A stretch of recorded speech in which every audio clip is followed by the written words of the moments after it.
Hello guys and welcome back to SWTOR Central. In this video I'll be taking you through the classes Operative and Scoundrel, so you can decide if either one is the class you want to play out of the 16 in total that you can choose from. We'll be going over combat playstyle and story, but don't worry, there won't be any spoilers. Let's start with combat playstyle. These classes are the tricksters of Star Wars The Old Republic. They can use stealth to hide from the enemy and attack out of nowhere with their satisfying movesets. The Operative uses a blaster rifle and a vibro knife, while the Scoundrel uses a blaster pistol and a shotgun. That being said, the Operative and Scoundrel are melee when damage dealing, as they use abilities with their knives or fists mostly. These classes also have the ability to self-heal over time, regardless of the path you choose later. This is done via med probes that drop down onto your character and heal you for a certain amount of time. You'll also have access to roll abilities, which can be excellent for escaping danger or moving closer to a target faster. Your chances to evade an attack is increased while rolling, so there is the added bonus of avoiding damage while you get away. Along with the roll, you'll also be able to quickly dash to a target, so the mobility of this class is one of its greatest strengths. Let's move on to discipline paths, keeping in mind that the Operative and Scoundrel are mirrored classes, meaning they have the same paths and abilities, just with different names and animations. Also, in this case, they use different weapons. Remember that discipline paths are very important, as they decide what kind of Operative or Scoundrel you are going to be. You have three choices of paths. Two are focused on damage, while the other is focused on healing. For the Operative, your choices are concealment, lethality, and medicine. For the Scoundrel, you have scrapper,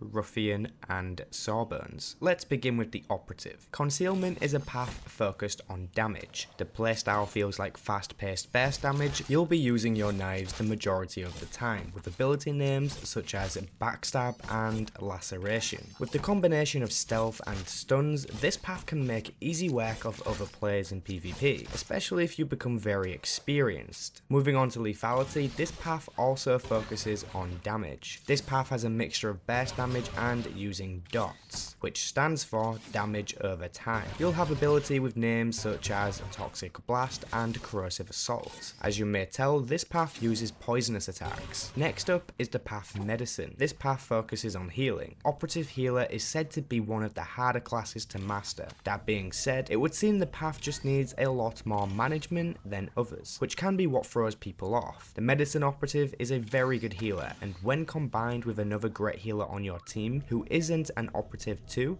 it really shines. As mentioned before, the Operative and Scoundrel are mirrored classes. This means they have the same paths and abilities, just they have different names and animations. Let's go in the same order. The Scrapper Scoundrel is the mirrored version of the Concealment Operative. This path focuses on dealing damage and does so using burst. The Scrapper Scoundrel uses its fists to attack the enemy along with its shotgun and occasional blaster whip. You'll have access to abilities with names such as Blood Boiler and Back Blast. From firing at someone in the back with a shotgun to punching people continuously, this path makes you feel like a boxer packing heat. Next up is Ruffian. This path also focuses on damage and is the mirrored version of the Lethality Operative. You'll focus on some burst damage and some damage over time abilities. You'll have access to abilities with names such as Shrap Bomb and Point Blank Shot. While the Lethality Operative has a theme with this path being poison, the Ruffian Scoundrel seems to look tamer, with no real theme visually other than shooting and blaster whipping a lot. Next up is Sawbones. This path is the mirrored version of the Medicine Operative and focuses on healing. As stated before, this can be one of the harder specs to master, as it requires more management than others. That's not to say it's not a viable healer, it just means when you master it, you'll be an incredible healer. Let's move on to story. Starting with the Operative. This class starts you out on the planet Hutter. As you can tell from the name,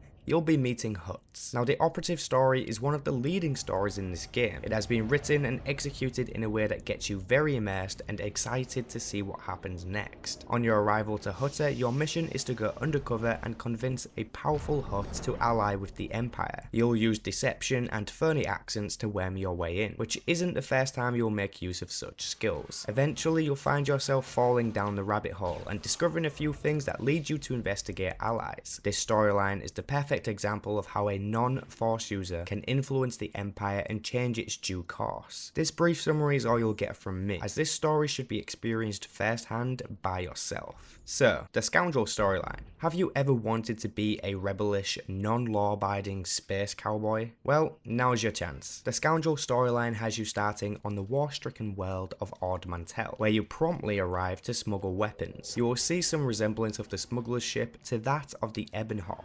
I can confirm they are not the same ship. It is still cooler. After some trouble upon landing, you later find out your ship was stolen, along with the goods you planned to sell. The Scoundrel story takes a big leap eventually, from smuggling a few blasters to intervening with politics, becoming involved with corruption and doing the right thing to save a lot of lives. But of course, for a price. You may not be a powerful Sith or Jedi, but your powers of wisecracks and narcissism can be just as effective. Instead of being the badass who doesn't look at explosions while walking away, you're the type of badass that watches the explosion and complains about how small it was after all the work you put into blowing it up. Okay, ladies and gentlemen, I hope that this video somewhat helps you decide whether or not you want to play the Scoundrel or the Operative. If you're a new player of Star Wars: The Old Republic, then I highly recommend you subscribe and turn on notifications. This channel's main focus is Star Wars: The Old Republic news and guides, so you have a lot to gain if you are a new player. As always, thank you very much for watching, and I will catch you guys in the next one.